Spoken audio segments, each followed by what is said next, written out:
Well, it's football time. A lot of adrenaline. We're ready to go. What we want to do is take you back to an interview we did last year. This is with Trent Dilfer, the football coach at David Lipscomb High School. The point being that he's been through so much in his life, such an interesting man. Here's the introduction. It's so good, we've got two parts to it. Welcome to Put a Word on It, a podcast presented by Men of Valor. In each episode, we're going to talk with a different man, but each one with a unique journey from brokenness to freedom. I'm your host, Rudy Kalis. I spent over 40 years as a TV sportscaster, then retired and joined the Men of Valor program as a volunteer. So join the conversation. Reconciling men to God, their families, and society. Thanks for joining us again for another edition of Put a Word on It, brought to you by Core Civic, which have been very kind to us. We appreciate all of their support.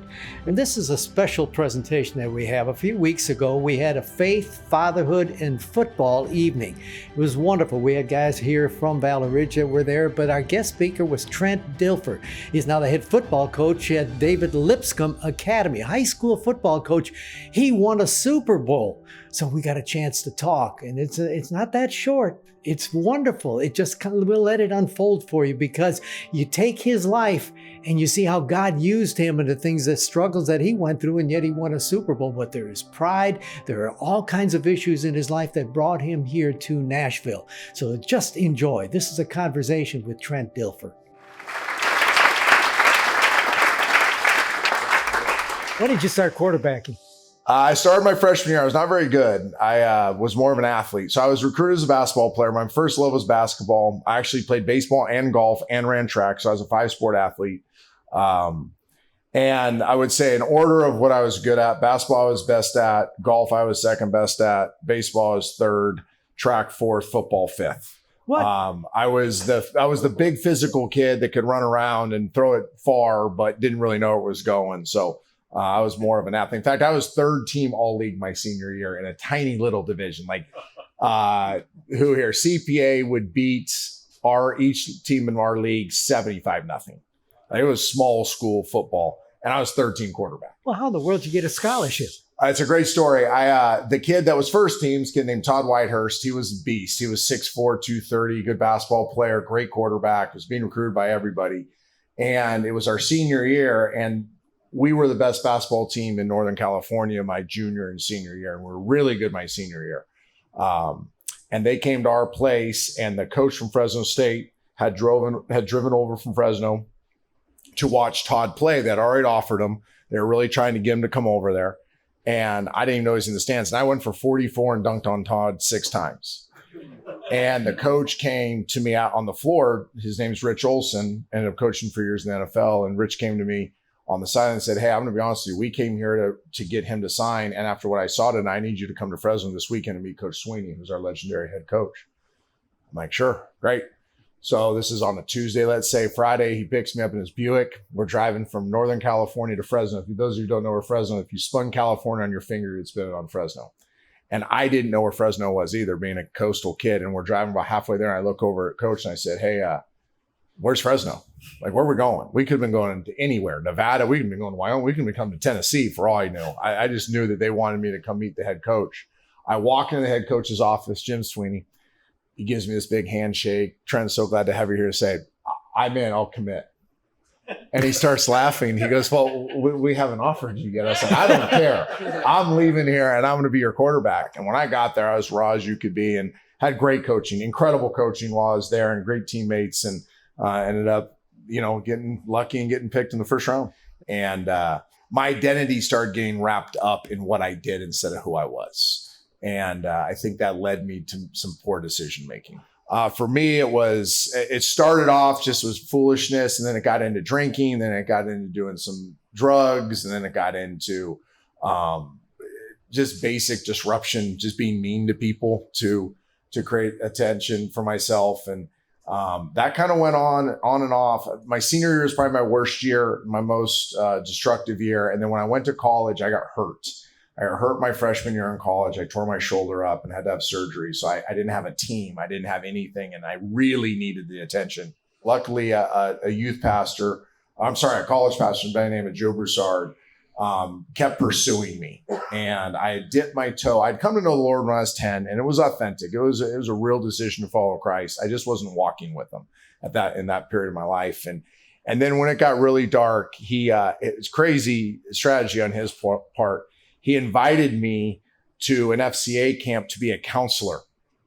Oh. Now, think about this. I am doing everything you could possibly do wrong, and he knows it. And I'm like, you can't invite me. I know who I am. I know the decisions I'm making. And he goes, no, we're going to be good. There's this 3-day counseling session or peer mentorship program that goes on before the kids come in.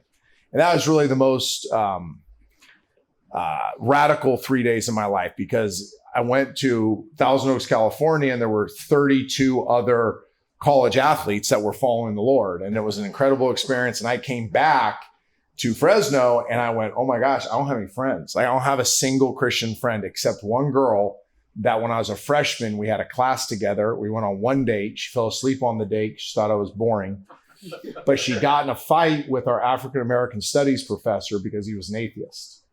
And she brought her Bible into class, and she argued with him and used the word to argue with him on this topic he was teaching.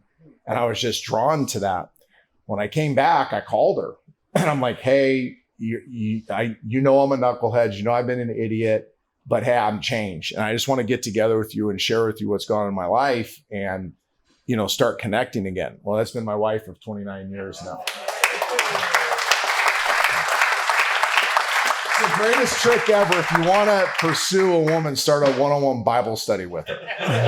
It's never failed. So I redshirted because I was injured. My next freshman year, whatever you call that next freshman year, I ended up starting half the season. They had a really good starting quarterback, playing in the league for a little bit. He got hurt, and they threw me in there, and I did well. I still don't know how I did. I didn't know what I was doing, but we scored touchdowns, and I threw touchdowns, and I ran touchdowns, and we won games. So I think I went undefeated that year. And so entering that next year, my sophomore year, there was a lot of hype around me being the guy. And we had a really good offense. I think we were 3rd or 4th in the country in offense that year. We put up big numbers, and we had some big TV games. We beat Marshall Falk on TV and blah, blah, blah. So that's when the scouts started coming around. So the end of my sophomore year, the scouts started coming to practices. And I was very talented. I always tell people I was not a great pro quarterback, but I was extremely talented. That's why I left after my junior year. But that's the point. You get drafted. Tampa Bay, you put 5 years? 6. 6 years for Tampa, them. yep. What's it like to be that young with money in your pocket, women all over the place? Yeah. I know you're married, but I'm talking about all the stuff that is the trappings of NFL guys. Yeah. It's hard. It is a trap. That's the right word. They don't prepare you. I think naturally we handle adversity pretty well as athletes. I'll say as athletes, we're kind of conditioned to handle setbacks. I think most of us make bad decisions when we have a lot of success. I think success is much harder to handle as an athlete than failure. And part of that success is the money and the opportunity. And with money comes opportunity. So, they write you a check for $4.5 million and you're 22 years old and you're moving from Fresno, California, or California kids across the country to Tampa. You don't know anybody.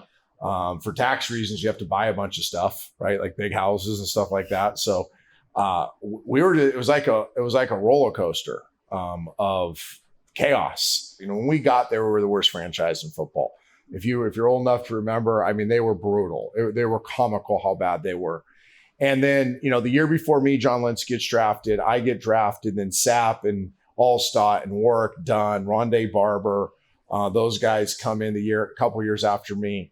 And we take that franchise from the worst in all of football to 97. 9 of us made the Pro Bowl. We go to the playoffs. We go to an NFC Championship game in 99. So we're really proud of those years. But in the midst of that, I got pelted by binoculars coming off field. We literally went to an Outback Steakhouse after a Packer game. We lost the Packers at home. We're driving home. We're like, let's get some food. Went to an Outback. My wife puts our name at the hostess stand. 10 minutes later, Dilfer party at 2. Your table's ready. And the entire restaurant boos us. So, it was rough. Thank goodness there wasn't Snapchat and TikTok and all that other stuff. I got hurt in 99 and I was very expensive at the time. So I was the second highest paid player in the NFL in 99. and I was due a bonus that would have made me the highest paid player. Now, I was not playing close to the top 40 players in the league, so it made no financial sense for Tampa to keep me. So they just didn't re-up the bonus. I became a free agent. That's how I got to Baltimore. Baltimore, you started. You didn't start as a starter, and then all of a sudden, yep, I went there as the backup because Tony Banks, the starter, had played really well at the end of '99. In training camp, I kind of figured this wasn't going to take me long.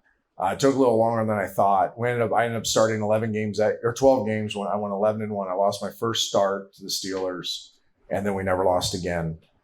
We were a defensive-driven team for sure, but I had just played buck ball. I just grown up in kind of that boring, non-glamorous but effective way of playing. So I really knew how to handle that Baltimore team. So I think, and Ray Lewis and these guys have talked about it, that we really were a three-phase team. We were led by our defense, but our offense and special teams really played complementary football.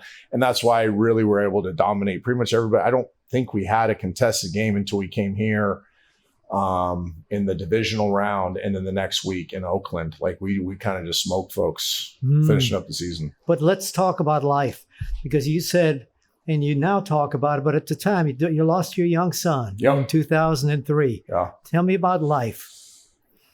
So in 2003, we go down to Disney for a family trip. And one of the perks of winning the Super Bowl is forever you get to go to Disney and get to the front of the lines. So my kids made me go to Disney all the time because we get to the front of the lines, and they never had to wait for anything, and got the penthouse suite in the Disney hotel and all that stuff. So Disney was a big deal for us back then. So we go down to Disney. Trevin's not feeling well. Typical kid, cold, whatever it is. So we go full day out there. By the end of that day, he's got, pretty severe fever. We get him, we do the typical Tylenol, Advil, back-to-back doses, yada, yada, yada. Hey, let's get after it the next day. Next day, he wants to go after it. So we're out there riding the roller coasters and stuff. And midday, he's not right. So we jump back in the car, drive back to Fresno. It's about a 4-hour drive. And he's really listless, like more than just the typical flu. So when we get back, I think it was the next morning, he wakes up not doing well. We take him into the emergency room, and they pump him full of fluids. They do a bunch of blood tests on him. All of us there were very concerned. And he kind of gets awake. The fluids help. He's doing great. And they come back and they tell us, hey, he's got some blood numbers here that might be hepatitis, a form of hepatitis. So we're like, okay. So we're going to take him to the Children's Hospital to have him observed overnight and have some pediatric doctors look at him a little more closely. And, but shouldn't be a big deal. Cool. Well, to go hospital, then you know this, you have to be transferred in an ambulance. It's not like you just jump back with your parents and ride to the car. So my wife's going to ride with him in the ambulance, and I'm going to take the 3 girls who are at the emergency room with us back to the house. So as I get to the house, walk through the door, I get a phone call from a number I don't recognize, and I pick it up, and it's like, you need to get to Fresno Children's Hospital right now. Your son has coded. And I'm like, what? Like they're trying to resuscitate him right now. So I drive faster than I've ever driven in my life. I walk in, and the first visual I have, and I may cry here. I've told this story so many times. This is where I sometimes cry because the visuals are so painful. I walk in, and there's this male nurse that if I knew his name to this day, I'd give him my life savings. He's sitting there, he's manually keeping my son alive. And I get there, they rush him up, they cut open his chest, and they put an ECMO unit on him. So he coded 4 times. They brought him back each time. They're able to get the ECMO unit on, which is a heart-lung bypass machine. And that kept him alive. It was a miracle that even happened. Well, this is the same day that we go to our war in Iraq. So there's one vehicle, one form of transportation that can get an ECMO patient to another hospital. It's these special helicopters. Well, they had all deployed for the war.